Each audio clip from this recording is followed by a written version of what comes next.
देखिए, सोमवार तक के मार्केट में सब कुछ ठीक ठाक चल रहा था। किसी तरह की कोई गिरावट वगैरह देखने को नहीं मिल रही थी।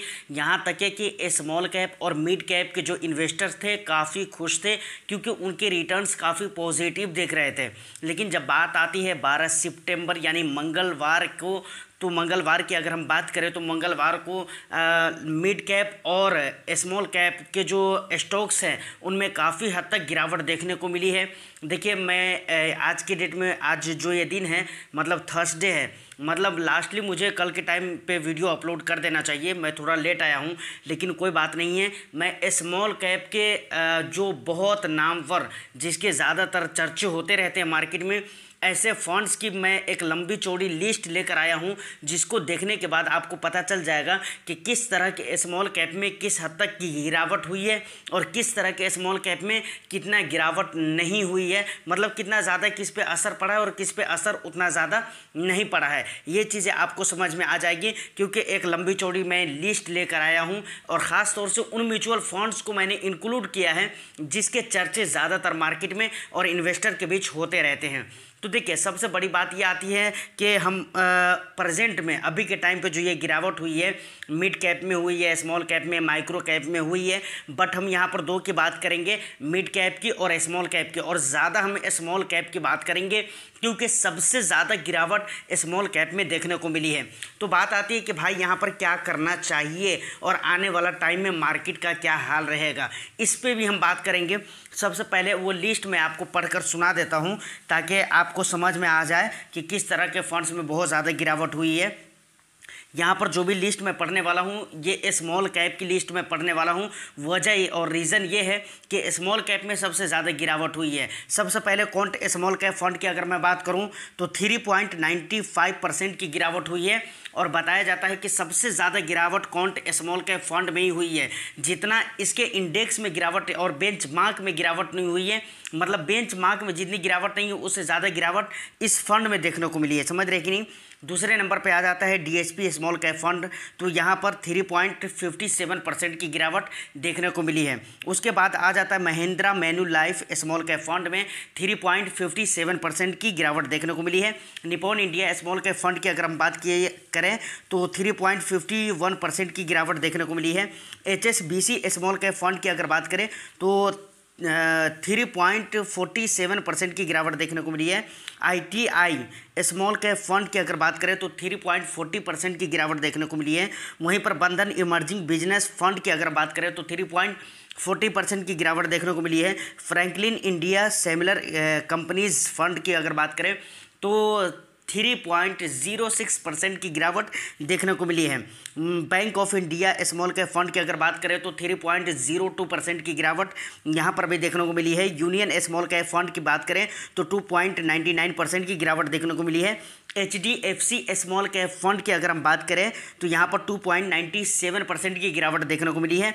उसके बाद Invesco India small cap fund की अगर बात करें तो 2.94% की गिरावट देखने को मिली है।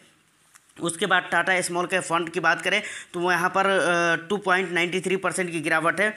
आदित्य बिरला सन लाइफ स्मॉल कैप फंड में 2.91% की गिरावट है। एडिलवाइस स्मॉल कैप फंड में 2.78% की गिरावट देखने को मिली है।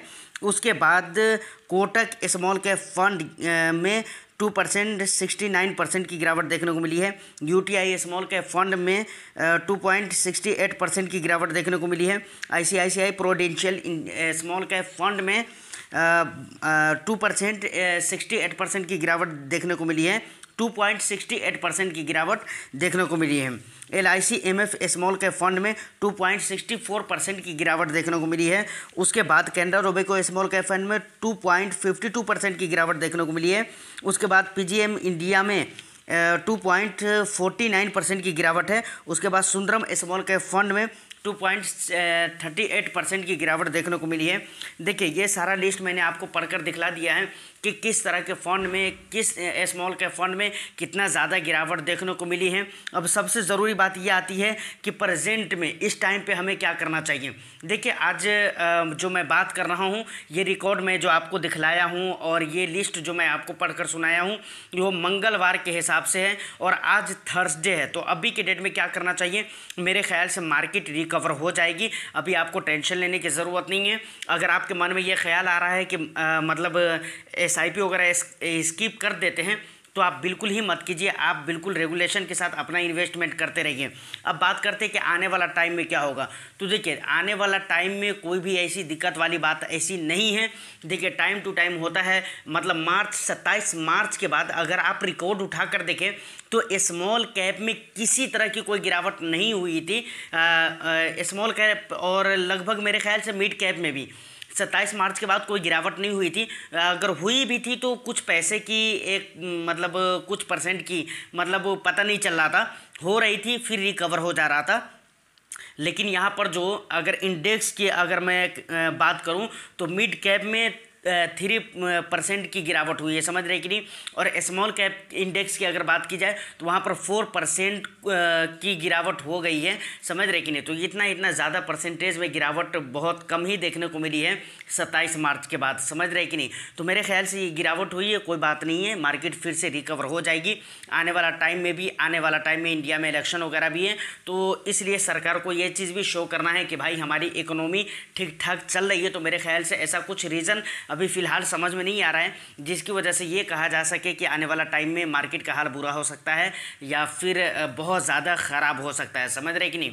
अब यहाँ पर आप एक काम और भी कर सकते हैं। अगर आप SIP वगैरह कर रहे हैं तो उसको करते रहना है, और बीच बीच में जो इस तरीके की गिरावट आती है ना, यहाँ पर कभी कभी थोड़े बहुत आप लमसम कर सकते हैं।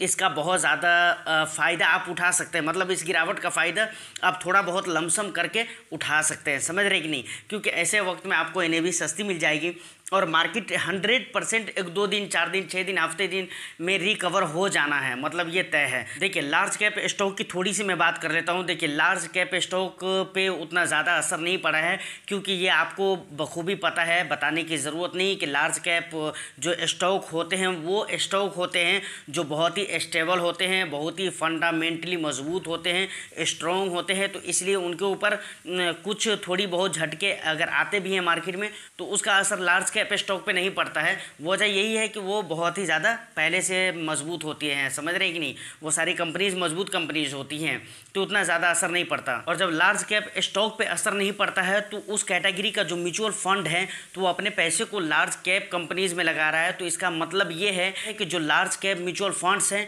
उनके ऊपर भी इतना ज़्यादा कुछ असर नहीं पड़ा है, क्योंकि उनके पैसे तो लार्ज कैप स्टॉक्स में ही लग रहे हैं ना। तो इसलिए उतना ज़्यादा असर यहाँ पर म्यूचुअल फंड में भी लार्ज कैप फंड में नहीं देखने को मिला है। तो फिलहाल आपकी क्या राय है इस गिरावट के बारे में हमें कमेंट सेक्शन में ज़रूर बताइएगा। फिलहाल आज के लिए इतना ही। वीडियो अच्छी लगी हो तो वीडियो को लाइक करके शेयर कर दीजिए, और चैनल को इंटरेस्टिंग कंटेंट के लिए ज़रूर सब्सक्राइब कर लें। मैं फिर आपसे मिलता हूँ किसी नेक्स्ट वीडियो में। जब तक के लिए all the best. Thank you for watching.